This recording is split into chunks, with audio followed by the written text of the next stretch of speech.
going to speak today about extraction of a hopeless tooth, allowing that extraction site to heal for 3 to 4 months, and then placement of a root form implant.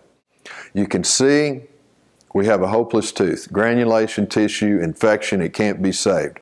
So I've extracted the tooth and I was able to just gently screw it side to side and move it straight out of the socket.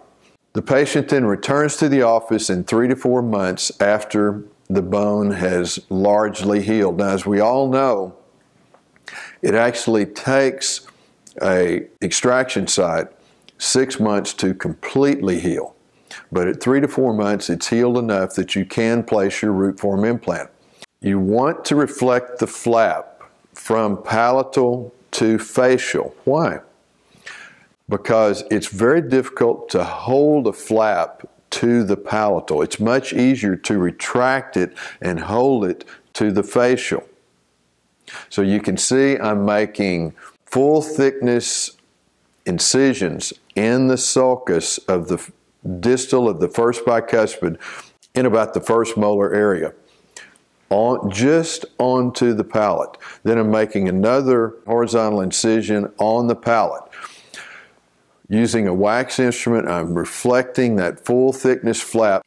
If I can keep the flap in keratinized or attached gingiva on the facial side, that's very good, because it will be more secure. If you can not reflect it all the way into the non-keratinized or unattached gingiva, that's the best. Now, sometimes you can't do that, but if you can, keep the flap in keratinized gingiva. The only thing to remember about the flap when you're reflecting it, you just need to reflect it past the alveolar crest, so when you're placing your implant and using your drills, you can ensure that the drill is completely into the alveolar process, that the shoulder of the drill is at the alveolar crest.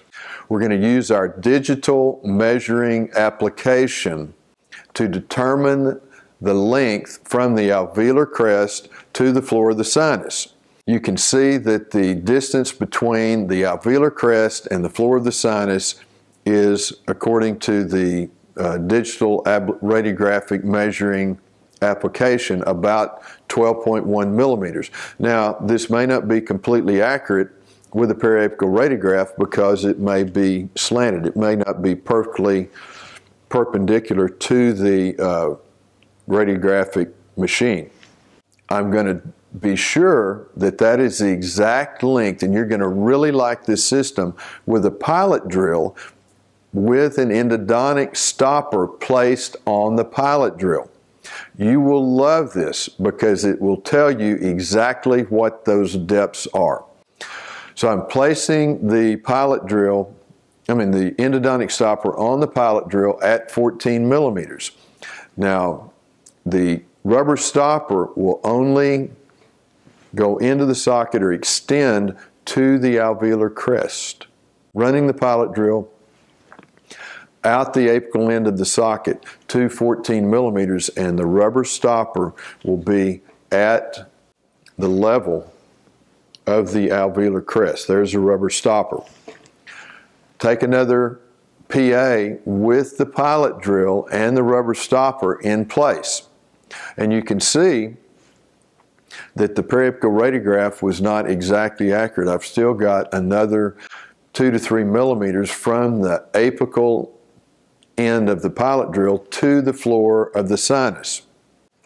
So I know I can use a 14 millimeter root form implant. I love this dentist system. There may be another system like this, but this is the kind of system that we all want to work with. What do I like about it? Each drill has got a floor or a stop or a shelf that stops at exactly the determined length. In this case, I'm going to use a 14 millimeter implant, so I'm going to use a 14 millimeter drill. When I place the drill, it will go into the osteotomy and stop when the whatever you want to call it, the shoulder on the drill contacts the alveolar crest. I'm going to come back with the 2.2 millimeter drill and extend that to 14 millimeters in the same line. I'm going to take a periapical radiograph and just be sure my angulations are correct and use a large or a medium-sized mouth mirror so you can check your angulation and be sure that the angulation of the drill is in line with the angulation of the teeth. The angulation of the drill is in line with the angulation of the teeth if the teeth are angulated correctly. So I can see that my angulation is close.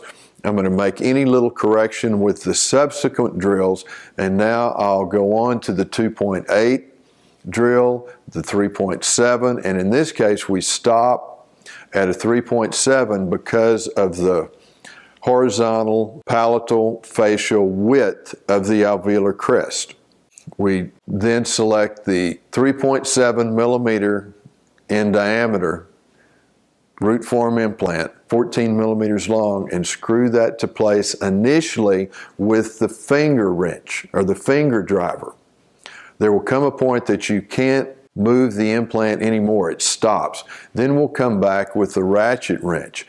In a perfect world, the implant would be screwed in to 35 Newton centimeters of torque pressure, which is the case with this implant, luckily.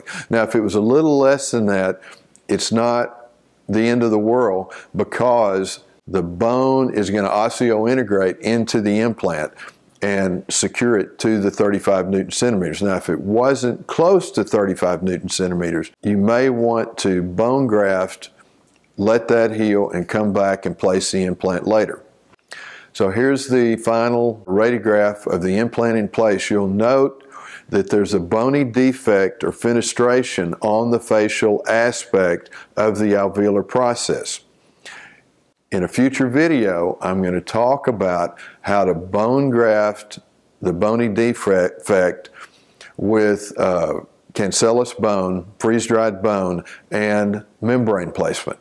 And that is implant placement following extraction of an infected tooth.